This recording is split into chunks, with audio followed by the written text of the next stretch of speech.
Student question है आप लोगों का the value of k for which the system of equation x plus 2y equal 5 and 3x plus k y plus 15 equal 0 has no solution. Student यहाँ पे दे रहा है कि जो सिस्टम ऑफ इक्वेशन यहाँ पे है इसका कोई सोल्यूशन नहीं निकल रहा है। स्टूडेंट सिस्टम ऑफ इक्वेशन के तीन कंडीशन होते हैं। एक ये होता है कि उसका एक यूनिक सोल्यूशन निकलेगा। दूसरा स्टूडेंट ये होता है कि उसके मेनी सोल्यूशन निकलेंगे।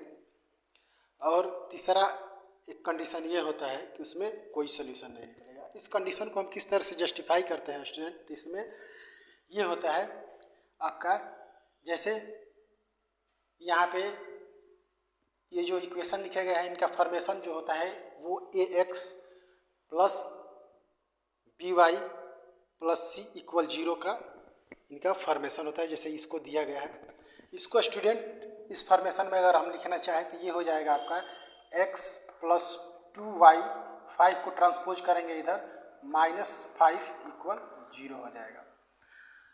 स्टूडेंट सबसे पहले हम इसमें ये समझ लेंगे कि इसमें a1 का क्या वैल्यू है, b1 का क्या वैल्यू है, इसी तरह a2 b2 और सबका वैल्यू हम लिख लेंगे।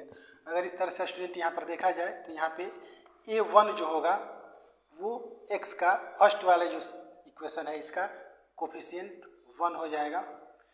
b1 जो होगा y का कोफिशिएंट 2 हो जाएगा।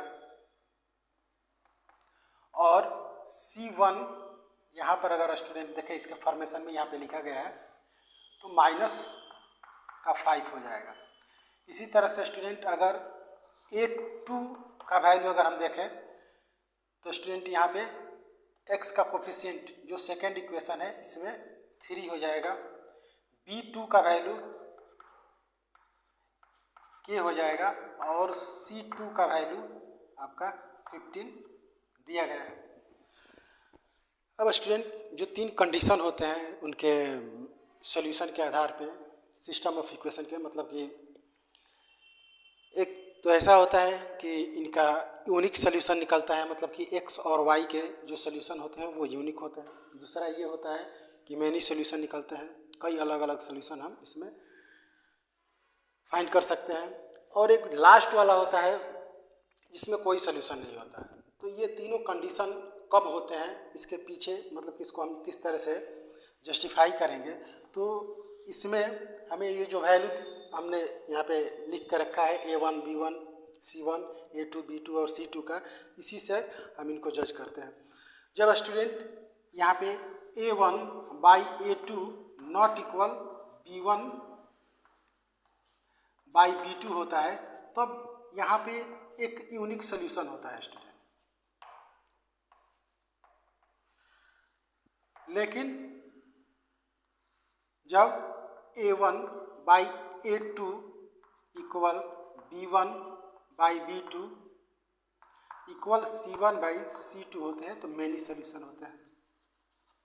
इसके बहुत सारे सोल्यूशन होते हैं।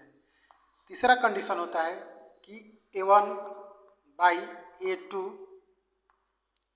इक्वल b1 बाई b2 और not equal c1 by c2, इसमें स्टूडेंट नो सोल्यूशन होता है, कोई सोल्यूशन नहीं होता है। अब जैसे कि क्वेश्चन में दिया गया है कि सिस्टम ऑफ इक्वेशन का कोई सोल्यूशन नहीं आ रहा है, उस कंडीशन में हमें बताना है कि यहाँ पे जो k है सेकेंड इक्वेशन के y वाले टर्म में इसका वैल्यू क्या होगा। अब स्टूडेंट इसके लिए हम इसको अप्लाई करेंगे, इतना लेकर चलेंगे। इसमें हम a1 a2 b1 b2 का वैल्यू पुट करेंगे। अब स्टूडेंट अगर ये हम वैल्यू पुट करते हैं इसमें तो a1 का वैल्यू 1 है, a2 का वैल्यू 3 है, यही से हम देख सकते हैं, इक्वल b1 का वैल्यू 2 है और बाई में स्टूडेंट ये k हो जाएगा।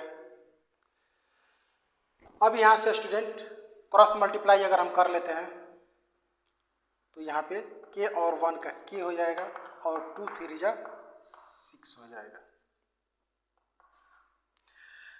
इस तरह से स्टूडेंट आपका जो k का वैल्यू होगा 6 हो जाएगा। अब स्टूडेंट यहाँ पे जो क्वेश्चन दिया गया है ये मल्टीपल चॉइस क्वेश्चन है। इसका जो ऑप्शन दिया गया है स्टूडेंट वो कुछ इस तरह दिया गया है कि फर्स्ट ऑप्शन k इक्वल 6 और k नॉट इक्वल -6, इस तरह से कुछ ऑप्शन दिया गया है। अब स्टूडेंट ऑप्शन को देखकर अगर हमें जज करना हो कि किस तरह से करना है तो यहाँ पर अगर देखें तो k का वैल्यू 6 आ गया। अब स्टूडेंट अगर यहाँ से हम चाहें तो एक और इसके आंसर हम फाइंड कर सकते हैं। जैसे अगर ये लेकर चले तो यहाँ पे स्टूडेंट b1 जैसे कि 2, उसके बाद b2 जो है k है इक्वल में c1 जो है वो -5 है और c2 जो है 15 है। क्रॉस मल्टीप्लाई करने पर स्टूडेंट आपका यहाँ पर आ जाएगा 5k माइनस का इक्वल में ये 30। इसको इससे टर्मिनेट करते हैं -6 टाइम में। ये नॉट इक्वल का साइन है स्टूडेंट, ये भी ध्यान में रखना है।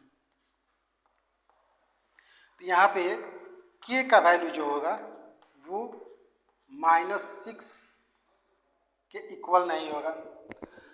अब स्टूडेंट इस क्वेश्चन में जो ऑप्शन दिया गया है बना के वो इसी तरह से दिया गया है। एक ही ऑप्शन में k इक्वल 6 और k नॉट इक्वल -6। फिर दूसरा ऑप्शन में दिया गया है k equal -6 k not equal -6। ठीक, तो इस तरह से अब हमारा जो ऑप्शन होगा k इक्वल 6 और k इक्वल नॉट -6 वो हमारा करेक्ट ऑप्शन होगा। स्टूडेंट ये जो क्वेश्चन लिया गया है आपका, ये भी जो पेपर है पिछले प्रीवियस ईयर में इंट्रेंस एग्जाम के लिए क्लास 11th में जो आप लोगों का आया था वहीं से हम क्वेश्चन लिए हैं। स्टूडेंट यहाँ से ये जो क्वेश्चन है बेसिक एकदम, इसका प्रैक्टिस आप लोग बहुत बढ़िया से किए होंगे 10th क्लास में। उसी का ये जो है सिस्टम ऑफ इक्वेशन का जो ये कंडीशंस होते हैं अलग अलग, उन्हीं के बेस पे ये क्वेश्चन दिया गया है। यहाँ पे हम यही समझाने की कोशिश कर रहे थे आप लोगों को स्टूडेंट कि हम किस तरह से इसका जो k का वैल्यू है इसको आसानी से फाइंड कर सकते हैं। अब यहाँ से अगर आप देखें ये जो पूरा सॉल्यूशन है तो इसको आप देख के समझ गए होंगे कि ये वाला अगर आपके दिमाग में जो रिलेशन है a1 b1 इन सब का अगर है तो आप इसको मेंटली कैलकुलेट कर सकते हैं। यहाँ से आप आसानी से ये वाला सिर्फ बहुत कम स्पेस में आपका जो आंसर होगा वो करेक्ट आ जाएगा। जैसे यहाँ से आसानी से आप जब पता लग जाएगा कि a1/a2 इक्वल b1/b2 होता है, कब? जब कोई सोल्यूशन नहीं होता है, इसको हमें छोड़ देना है स्टूडेंट, तब आसानी से आप k का वैल्यू यहाँ से फाइंड कर सकते हैं। आप मेंटली कैलकुलेट कर सकते हैं, आप यहाँ पे क्रॉस मल्टीप्लाई करके k का वैल्यू फाइंड कर सकते हैं। धन्यवाद स्टूडेंट।